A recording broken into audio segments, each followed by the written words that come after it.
letter, you're going to be stating that due to the numbers, employee representatives are going to have to be elected, and you're going to explain that process within the letter and include within that letter potentially a nomination form so people can nominate who they would like to represent them as an employee representative.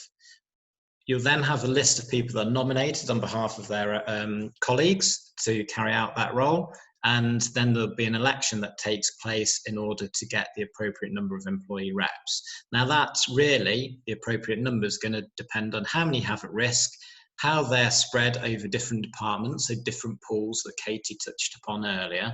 But really, what I also recommend to clients is that you send out guidance with a nomination form so those people know actually know what being a representative entails and what it involves.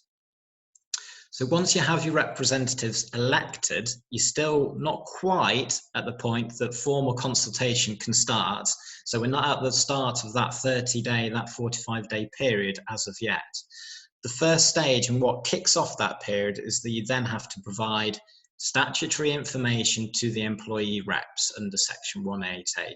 Now that's in reality similar to what your at-risk letter sets out, what that states, the reason for the proposed redundancies, how many are affected, how the pools will work, how the scoring will work.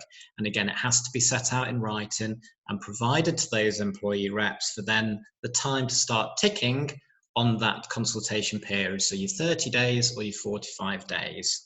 So one consideration is how you're going to carry out the elections.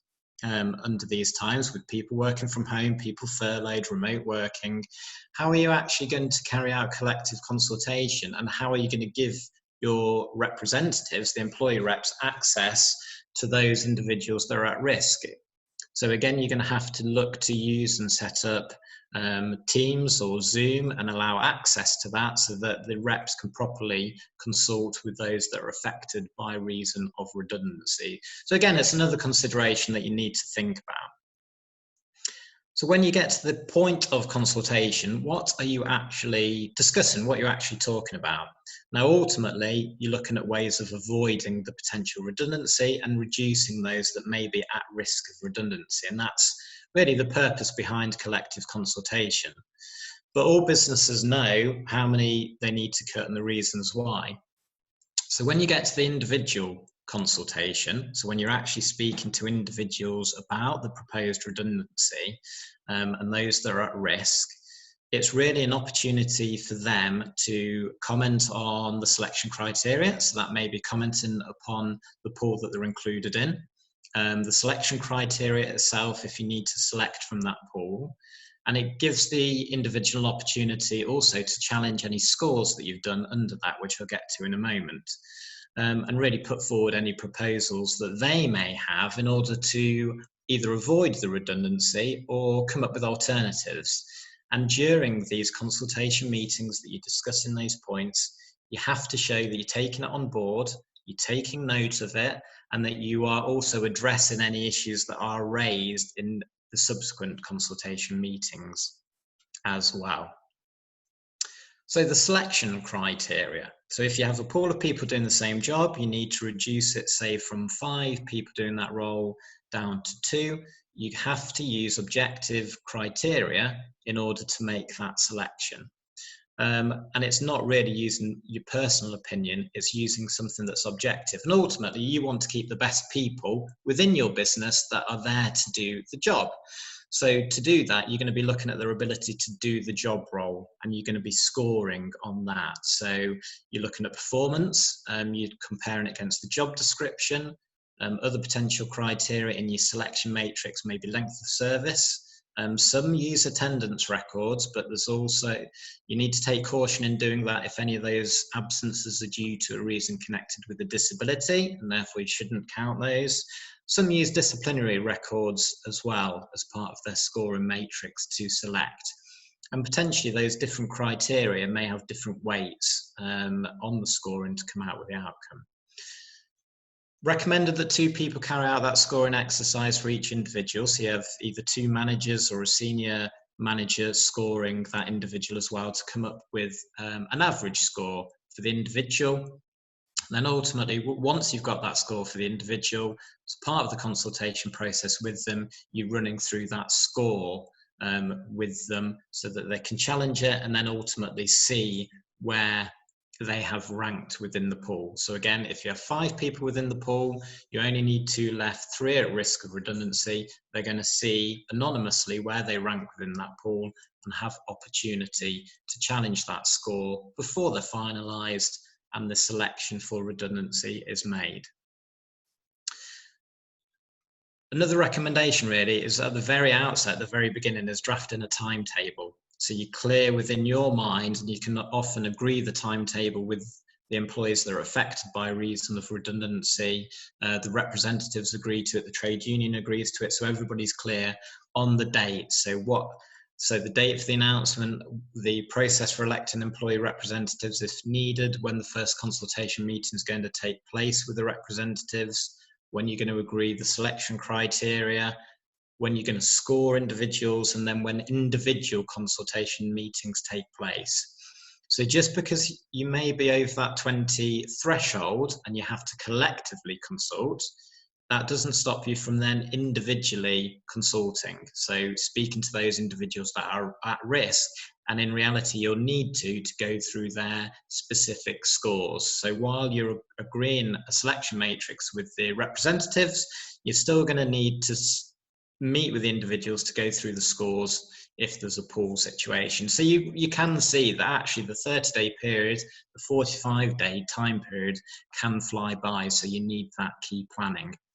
Once that has all taken place, you're then at the dismissal point. And again, quickly, I always advise clients that that's a key piece of evidence that a judge, that the tribunal is going to look at when assessing if the dismissal was fair or unfair. So within that, for each individual, I'd recommend that you raise and deal with any issues that they bring to the table during the consultation exercise, and you cover off why you could not accommodate that and ultimately why that did not change the need to make that position redundant. So it shows that you've meaningfully consulted, you've taken on board their thoughts, their considerations, and you've dealt with it properly in order to dismiss.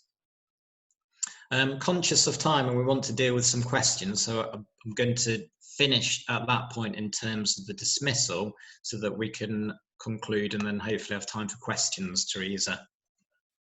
Great, thanks Oliver.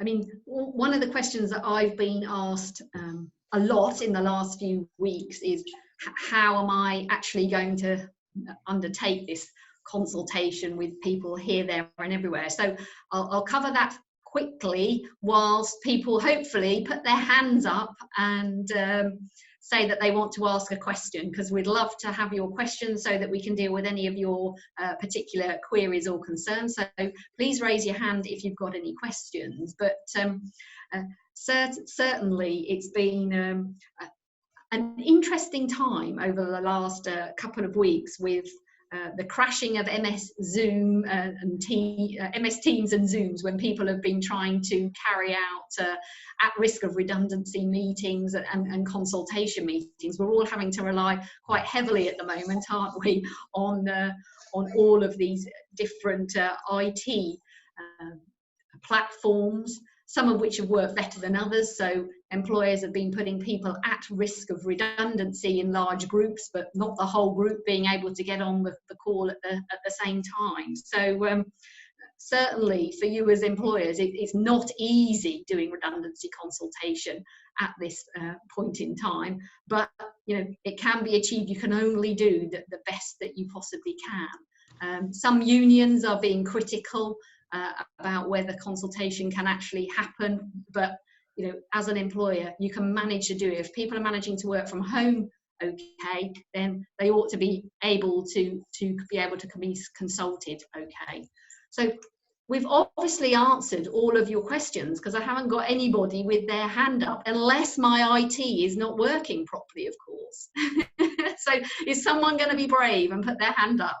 I can't believe that you all know the answers to everything to do with redundancy, unless anyone else can see. Now, Seth, I can see Seth is the first person to put his hand up. So turning to you, Seth, can you, over to you to ask your question.